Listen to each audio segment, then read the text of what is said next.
जय हिंद दोस्तों। कैसे हैं आप लोग? उम्मीद है अच्छे होंगे और अच्छे से तैयारी भी कर रहे होंगे। आप सभी के तैयारी को और बेहतर करने के लिए, उसमें वैल्यू एडिशन करने के लिए मैं 22 अगस्त 2023 का करंट अफेयर्स लेकर के आ गया हूं, जो कि the Hindu, Indian express, PIB, economic times और डाउन टू अर्थ से संबंधित होता है। चलिए देखते हैं आज हम लोगों को क्या क्या चीजें पढ़ना है। तो सबसे पहले हम लोग जिस तरीके से मैप प्रैक्टिस करते हैं उसी में हम लोग मैप प्रैक्टिस से शुरुआत करेंगे। उसके बाद से कच्चा थीवू विवाद इसको देखेंगे। फिर पर्यावरण निकायों का विलय, इसमें अलग अलग बेसिक चीजें जितने भी पर्यावरण निकाय हैं उन सभी को हम लोग देखने वाले हैं, तो काफी इंपॉर्टेंट है। उसके बाद से मिनी माता अभिसमय, उसके बाद से फिर तूफान हिलेरी। ठीक है, तो इतनी सारी चीजें हम लोग को देखना है, ज्यादा समय नहीं लगेगा। ठीक है, लेकिन इम्पॉर्टेंट है। तो चलिए शुरू करते हैं और देखते हैं सबसे पहले कच्चा तीवू द्वीप। ठीक है, ये कच्चा तीवू द्वीप जो है ये यहाँ पे आपको दिखेगा। ठीक है, ये इंडिया तमिलनाडु का क्षेत्र आप देख रहे हैं, यहाँ पे रामेश्वरम का क्षेत्र देख रहे हैं, और इधर आप देख रहे हैं ये श्रीलंका। ठीक है, तो इंडिया और श्रीलंका के बीच में आपको यहाँ पे दिखेगा कच्चा तीवू द्वीप या आइसलैंड। ठीक है, तो ये आइसलैंड अभी चर्चा में है क्योंकि लगातार इस पे विवाद चल रहा है। आप कई बार देखे होंगे कि ये सब चीजें, इससे पहले मैं पढ़ाया था आपको ये ट्रिंकोमाली। ठीक है, तो श्रीलंका से संबंधित चीजें जो हैं वो काफी इंपॉर्टेंट हो गई हैं, लगातार न्यूज में चल रही हैं, तो आपको याद रखना है। ठीक है, तो देखिए यहाँ पे ये है, फिर इसके बाद से पाक स्टेट आपको यहाँ पे दिखेगा, फिर जाफना। ठीक है, फिर ये जो मन्नार आइलैंड है, तो यहाँ पे कच्चा तीवू आइलैंड है, यहाँ पे रामेश्वरम है। ठीक है, तो इस तरीके सारी चीजें इसमें देखिए कि यहाँ पे ये त्रिंकोमाली जो कि अभी चर्चे में था, न्यूज में था, तो हम लोग इसको पढ़े थे इसके बारे में। तो ये हो गया, उसके बाद से हम्बनतोटा, उसके बाद से कोलंबो राजधानी। ठीक है, तो ऐसे ही कुछ कुछ चीजें इसमें देखते रहिएगा। ठीक है, तो कच्चा तीवू ये कहाँ पे है, थोड़ा सा मामला क्या है इसको भी देख लेते हैं। ज्यादा कुछ ध्यान में नहीं रखना है, बस इतना ध्यान में रखना है कि ये जो जगह है वो भारत और श्रीलंका के बीच में विवादित है। ठीक है,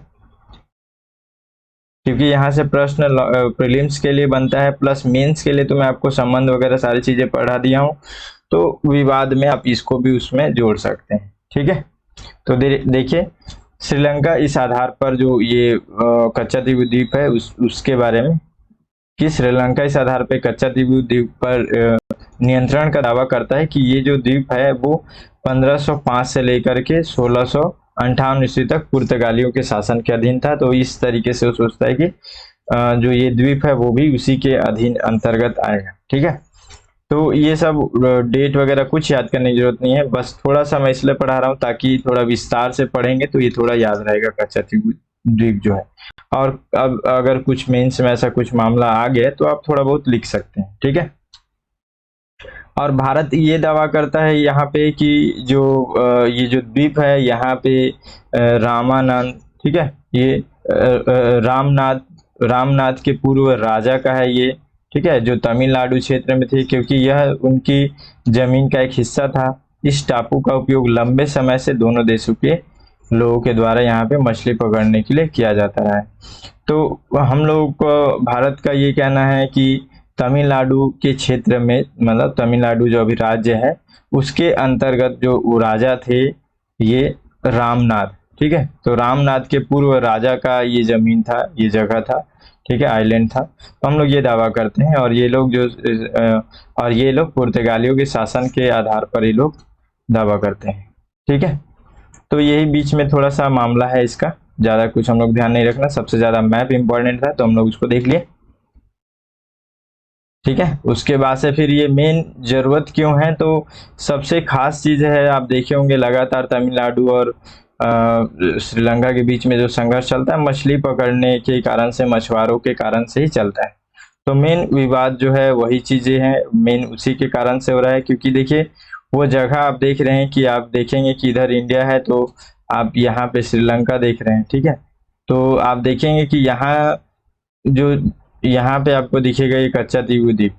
ठीक है, तो मछुआरे अगर यहाँ तक बीच में अगर समुद्र में आ जाते हैं, तो यहाँ पे अगर एक आइलैंड है तो ये इन लोगों के लिए और इन लोगों के लिए, दोनों के लिए, दोनों मछुआरों के लिए जो है यहाँ पे एक सुविधा बन जाता है कि यहाँ पे वो लोग रेस्ट कर सकते हैं। ठीक है। लगातार आप एक साथ काम करने के बजाय अगर यहाँ थोड़ा सा आपको रेस्ट करने के लिए मिल जाता है, चाहे आप यहाँ पे अपना मछली वगैरह हर चीज का एक रख रखाव कर सकते हैं, जाल वगैरह सुखाने का काम, तो ये सब के कारण से थोड़ा सा ये सुविधा वाला क्षेत्र पड़ता है। ठीक है, तो इसलिए दोनों देशों के लिए ये एक विवादित जो यहाँ पे बन गया है। ठीक है, तो इस आइलैंड को याद रखेंगे। कच्चा द्वीप के बारे में थोड़ा सा नॉर्मली देखते हैं। कच्चा द्वीप जो है वो पाक जलडमरू के मध्य सुदूर निर्जन द्वीप है। 14वीं शताब्दी में ज्वालामुखी विस्फोट के कारण से इसका निर्माण हुआ। ब्रिटिश शासन के दौरान 285 एकड़ क्षेत्र का प्रबंधन भारत और श्रीलंका के द्वारा संयुक्त रूप से किया जाता था। कच्चा द्वीप पहले रामनाथ राजा के स्वामित्व में था, जो अब तमिलनाडु राज्य के रामनाथपुरम है, और फिर मद्रास प्रेसिडेंसी में भी शामिल हो गया। ठीक है, तो ये कच्चा द्वीप के बारे में कुछ बातें। उसके बाद से आप देखे होंगे कि लगातार कुछ समय से न्यूज में ये आ रहा था, लेकिन मैं आपको ये नहीं बता था, क्योंकि देखिए नॉर्मली क्या हुआ था कि सरकार जो चाह रही थी कि जितने भी पर्यावरणीय निकाय हैं, जैसे कि भारतीय वन सर्वेक्षण, ठीक है, राष्ट्रीय बाघ संरक्षण प्राधिकरण, वन्य जीव अपराध नियंत्रण ब्यूरो और केंद्रीय चिड़ियाघर प्राधिकरण, इन सबको एक साथ मर्ज कर दे और एक साथ मर्ज करके एक मॉनिटरिंग रहे और सबको मैनेज करे। ठीक है, तो सरकार का कुछ प्लान इस तरीके का था, लेकिन ये सफल नहीं हो पाया, इस तरीके से नहीं कर पाए हैं। तो अभी ये लोगों ने ये जो विलय का ये सब प्रस्ताव जो भी था ये सब समाप्त कर दिए हैं। कुछ नहीं है, नॉर्मली जिस तरीके से चल रहा था उसी तरीके से चल रहा है। तो ये सब न्यूज में केवल इतना ही चल रहा था, यही सब बातें, तो ये बताने का कोई मतलब नहीं है। हाँ, लेकिन न्यूज में अब लगातार चल रहा है, तो हम लोगों को यहाँ से क्या समझना है कि हम लोग इसके बेसिक चीजों को समझेंगे। ठीक है, बेसिक चीजें का मतलब भारतीय वन संरक्षण, ठीक है, राष्ट्रीय बाघ संरक्षण प्राधिकरण, ये सब क्या क्या है, नॉर्मली एक दो पॉइंट में बेसिक चीजें जो कि प्रीलिम्स के लिए इंपॉर्टेंट होते हैं, तो उसको हम लोग देखेंगे। ठीक है, देखिए यहाँ से हम लोग सबसे पहले देखते हैं भारतीय वन सर्वेक्षण, ठीक है, FSI। तो ये पर्यावरण और वन मंत्रालय के अंतर्गत ये अधीन है उसी के। ठीक है, उसके बाद से वन सर्वेक्षण मूल्यांकन और संबंधित अनुसंधान का कार्य ये करता है, कार्य देख लिए। उसके बाद से फिर ये वन संसाधनों का निवेश पूर्व सर्वेक्षण का ये मतलब ये उससे पहले जो है ये बनाया गया था। ठीक है, किसके द्वारा, तो FAO और UNDP के द्वारा 1965 में। ठीक है, 1965 में PIFSFR ये बनाया गया था। ठीक है, लेकिन फिर उसके बाद से आगे चल करके भारत सरकार के द्वारा यहाँ पे इसको चेंज करके यहाँ पे FSI कर दिया गया, यानी कि भारतीय वन सर्वेक्षण कर दिया गया। ठीक है, तो इस तरीके से इसको ध्यान रखेंगे। उसके बाद से इसका एक सबसे खास चीज जो इम्पोर्टेंट रहता है प्रीलिम्स के दृष्टि से कि राज्य वन रिपोर्ट, ठीक है, ये प्रकाशित करता है। भारत राज्य वन रिपोर्ट ये प्रकाशित करता है और ये प्रत्येक 2 वर्षों में प्रकाशित करता है। ठीक है, तो इसलिए ये थोड़ा सा ज्यादा इंपॉर्टेंट हो जाता है। तो नॉर्मली यहाँ से प्रश्न बनता है कि जो भारत राज्य वन रिपोर्ट कौन प्रकाशित करता है, तो भारतीय वन सर्वेक्षण। ठीक है, उसके बाद से देखिए राष्ट्रीय बाघ संरक्षण प्राधिकरण NTCA। ठीक है, यह टाइगर टास्क फोर्स की सिफारिश के बाद से दिसंबर 2005 में वन्यजीव संरक्षण अधिनियम 1972 के तहत स्थापित एक वैधानिक निकाय है।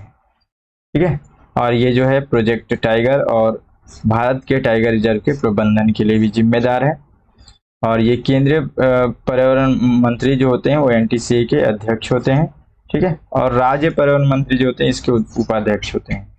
तो बस 2-3 पॉइंट एकदम लाइन से याद रखिएगा, ज्यादा जरूरी नहीं है, लेकिन इतने चीजें जरूरी है, बहुत ज्यादा इंपॉर्टेंट है, एकदम टू द पॉइंट 3 से 4 लाइन में याद रखिएगा। उसके बाद से देखिए वन्यजीव अपराध नियंत्रण ब्यूरो। ठीक है, तो ये देश का संगठित वन्यजीव अपराध के से निपटने हेतु स्थापित एक वैधानिक बहुविषयक निकाय है। इसका मुख्यालय कहाँ पे है, तो नई दिल्ली में है, और राष्ट्रीय और अंतर्राष्ट्रीय प्रभाव वाले वन्यजीव अपराधों और प्रासंगिक नीतियों और कानूनों से संबंधित मुद्दों पर भारत सरकार को ये सलाह देता है। ठीक है, तो वन्य जीव अपराध नियंत्रण ब्यूरो। उसके बाद है केंद्रीय चिड़ियाघर प्राधिकरण। ठीक है, CZA। ये भारत में चिड़ियाघरों के कामकाज के विनियमन और निगरानी करने और इसके द्वारा निर्धारित मानकों और मानदंडों के अनुरूप सुनिश्चित करने के लिए एक वैधानिक निकाय है। ठीक है, मतलब जितने भी इस तरीके से पक्षी वगैरह चीजें हो गई, इन सभी चीजों के लिए अलग से चिड़ियाघर प्राधिकरण भी बनाया गया है। ठीक है, उन सब का निगरानी करने के लिए, जैसे अब कई सारे ऐसे चिड़िया हैं जो कि क्रिटिकल हैं, तो उन सभी चीजों को उनको देख रेख करना, संरक्षण करना। ठीक है, ये भी जो है वन्य जीव संरक्षण अधिनियम 1972 के अंतर्गत जो सूचियां अलग अलग मैं आपको बताया था, 6 सूचियां थी, उन सूचियों में जहां जहां पे दर्ज जो अलग अलग पक्षी हैं, जीव हैं, उन सभी को संरक्षण का कार्य करती है। ठीक है, और उसके बाद से ये जो इसमें पर्यावरण मंत्री जो होते हैं वो CZA के अध्यक्ष होते हैं। इसमें ये 3 से 4 पॉइंट केंद्रीय चिड़ियाघर प्राधिकरण के बारे में याद रखिएगा। अब आता है मिनी माता अभिसमय। ठीक है, यहाँ से आपको मेंस का भी आंसर राइटिंग करना है, तो इसलिए थोड़ा ध्यान से समझिएगा। ठीक है, जो मिनी माता अभिसमय है वो अभी इसलिए न्यूज में था क्योंकि इसका 6ठी वर्षगांठ यहाँ पे बनाया गया, तो इसलिए ये चर्चे में है, न्यूज में है। इसको पढ़ना जरूरी है, यहाँ से प्रश्न पूछा गया है, तो हम लोग अभी इसको अच्छे से समझेंगे और मेंस के लिए यहाँ से आंसर राइटिंग भी करेंगे। ठीक है, तो जो मिनी माता अभिसमय है, सबसे मुख्य बात तो ये है कि ये किससे संबंधित है। प्रीलिम्स के लिए पहला प्रश्न यहीं से बनता है। ठीक है, तो ये पारे के जहरीले प्रभाव से निपटने के लिए एक वैश्विक प्रयास है। ठीक है, वैश्विक गठबंधन कह सकते हैं इसको। पारा पर मिनी माता अभिसमय मानव स्वास्थ्य और पर्यावरण को पारे तथा इसके यौगिकों के प्रतिकूल प्रभाव से बचने के लिए एक वैश्विक संधि है। ठीक है, और ये जो है वर्ष 2013 में जिनेवा स्विट्जरलैंड में अंतर सरकारी वार्ता समिति के 5वें सत्र में सहमति प्रदान की गई थी इसको। ठीक है, तो ये उस समय से लेकर के फिर ये जो मिनी माता अभिसमय है वो पारे से संबंधित जितने भी, अगर मतलब एक तरीके से उसको पारे से संबंधित जितने भी प्रदूषण वगैरह हो रहे हैं उन सभी को रोकने के लिए ये मुख्य रूप से कार्य करता है। ठीक है, पारे के मानव जनित उत्सर्जन को नियंत्रित करना इस अभिसमय के प्रमुख दायित्वों में से एक है। ठीक है, तो ये बातें समझ में आ गई कि जो मिनी माता अभिसमय है वो क्या है। अब पारा से संबंधित चीजों को हम लोग को देखना है। तो पारा जो है पृथ्वी की भूपर्पटी में प्राकृतिक रूप से पाया जाने वाला एक तत्व है। विश्व स्वास्थ्य संगठन ने इसे सार्वजनिक स्वास्थ्य को प्रभावित करने वाले शीर्ष 10 रसायनों समूहों में से एक माना है। पारे के तापीय विस्तार का उच्च गुणांक और देखने में सरलता इसे पारंपरिक थर्मामीटर बैरोमीटर में उपयोग के लिए उपयुक्त बनाती है। ठीक है, आप देखे होंगे थर्मामीटर और बैरोमीटर में दिखता है, वही पारा रहता है वो। ठीक है, पारे का उपयोग क्लोरीन के उत्पादन और सोने के खनन सहित विभिन्न रासायनिक व खनन प्रक्रियाओं में किया जाता है। चालकता तथा कम प्रतिरोध के कारण पारा अच्छा विद्युत कनेक्शन प्रदान करने के लिए उपयुक्त है। ठीक है, उसके बाद से देखिए आगे, ये जो पारा होता है ये ज्वालामुखी विस्फोट से निकलता है। ठीक है, ज्वालामुखी अब जमीन के अंदर से आप देखते हैं कि कितने ज्यादा जब ज्वालामुखी विस्फोट होता है तो पूरा लावा निकलता है बाहर की ओर। ठीक है, तो वहीं से पारा भी निकलता है, प्लस चट्टानों और मृदा अपरदन के कारण भी जो पारा है वो यहाँ से भी निकलता है और जल निकायों में भी मिक्स हो जाता है। ठीक है, तो ये भी हमारे लिए घातक है। उसके बाद से कारीगर छोटे पैमाने पर सोने का ये खनन पारा प्रदूषण का एक प्रमुख स्रोत है। यहाँ पारा का उपयोग ऐस्क से सोना निकालने के लिए भी किया जाता है। ठीक है, और पारा का उपयोग अयस्कों से सोने के कणों को निकालने के लिए किया जाता है, जिससे कि मिश्रण बनता है और इसके बाद से गर्म करके पारा को वाष्पित कर दिया जाता है। इससे सोना बच जाता है और सोने के खनन कार्य में लगे कारीगर भी वैश्विक रूप से पारा प्रदूषण में 37% के लिए जिम्मेदार है। ठीक है, और देखिए क्लोरीन उत्पाद, ठीक है, क्लोरीन के उत्पादन से, सीमेंट के निर्माण से, अपशिष्ट भस्मीकरण, ये सभी से जो है पारा का उत्सर्जन होता है। ठीक है, तो इन सभी को कंट्रोल करने के लिए मिनीमा जो अभी समय हम लोग देखें वो बनाया गया है। अब यहाँ से आपके लिए अभ्यास प्रश्न है कि पारा प्रदूषण क्या है, इसके प्रमुख स्रोतों का वर्णन कीजिए। ठीक है, और इसके सतत उपयोग हेतु उपाय सुझाइए। 250 शब्दों में उत्तर दीजिए। ठीक है, देखिए अगर आप देख रहे हैं यहाँ पे कि सतत उपयोग, इस तरह की बातें की जा रही हैं। ठीक है, तो आप किसी भी चीजों को सतत उपयोग में अगर आप देखते हैं, जैसे कि अभी पारा हो गया, तो पारा को हम लोग बहुत जगह पे काम भी कर रहा है, उससे बहुत बेहतर यूज भी कर रहे हैं उसका, लेकिन एक तरफ से उसका उससे प्रदूषण भी हो रहा है। तो हमारा काम भी ना रुके और प्रदूषण भी ना हो, तो ऐसी स्थिति को फिर हम लोग यहाँ पे सतत उपयोग में लेकर के आते हैं। ठीक है, तो उस चीजों के बारे में थोड़ा सा आपको अच्छे से समझना है, सोचना है। ठीक है, पारे का बेहतर उपयोग, जिससे क्लाइमेट प्लस पारे से संबंधित अगर उसकी विविधता देखें, पारे के अंतर्गत अगर हम लोग देखें, उसका खपत देखें, हर तरफ से देख करके हम लोग को समझना है कि हम लोग किस तरीके से सतत उपयोग कर सकते हैं। ठीक है, तो उसको आपको समझाना है, प्लस उसके प्रमुख स्रोत जितना भी अभी मैं आपको बताया कि पारा किन किन चीजों से उत्सर्जित होता है, तो उन सभी को, फिर पारा प्रदूषण क्या है इसके बारे में आपको बताना है, और लास्ट टॉपिक है अपना तूफान हिलेरी। ठीक है, तो ये नॉर्मली न्यूज में सबसे पहला मेन चीज मैं इसलिए इसको रखा हूँ क्योंकि नॉर्मली प्रश्न यहाँ से बनता है कि जैसे हिलेरी संबंधित जो हाल ही में इस तरीके का वर्ड जो है न्यूज में था वो क्या है, तो ये एक तूफान है या इसी को हम लोग चक्रवात भी कहते हैं। ठीक है, तो ये जो चक्रवात है ये 1939 के बाद दक्षिणी कैलिफोर्निया में आने वाला यह पहला उष्णकटिबंधीय तूफान है।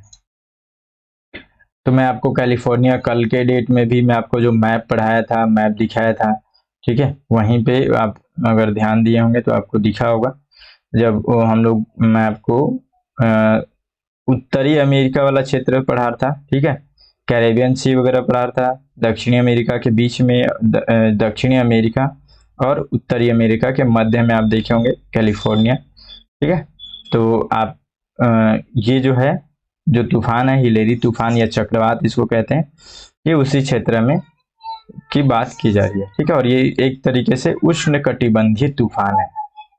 ठीक है, तो ऐसी कुछ बातें बस याद रखना है। और तूफान हिलेरी जो है ये कई कारकों के संयोजन के कारण से कैलिफोर्निया की ओर बढ़ रहा है। तो इस तरह की बातें अभी न्यूज में चल रही थी, तो इसलिए न्यूज में था। हम लोग को यहाँ पे थोड़ा सा और समझना है कि चक्रवात के बारे में पढ़ लेते हैं हम लोग। ठीक है, क्योंकि यहाँ से बेसिक चीजें आती हैं, जैसे कि देखिए चक्रवात जो है कम वायुमंडलीय दाब के चारों ओर गर्म हवाओं की तेज आंधी को कहा जाता है। ठीक है, और उत्तरी गोलार्ध में, उत्तरी क्षेत्र में, यानी कि ये अगर पृथ्वी है तो ये उत्तरी गोलार्ध हो गया, ये दक्षिणी गोलार्ध हो गया, तो ये उत्तरी क्षेत्र मतलब ऊपर की ओर।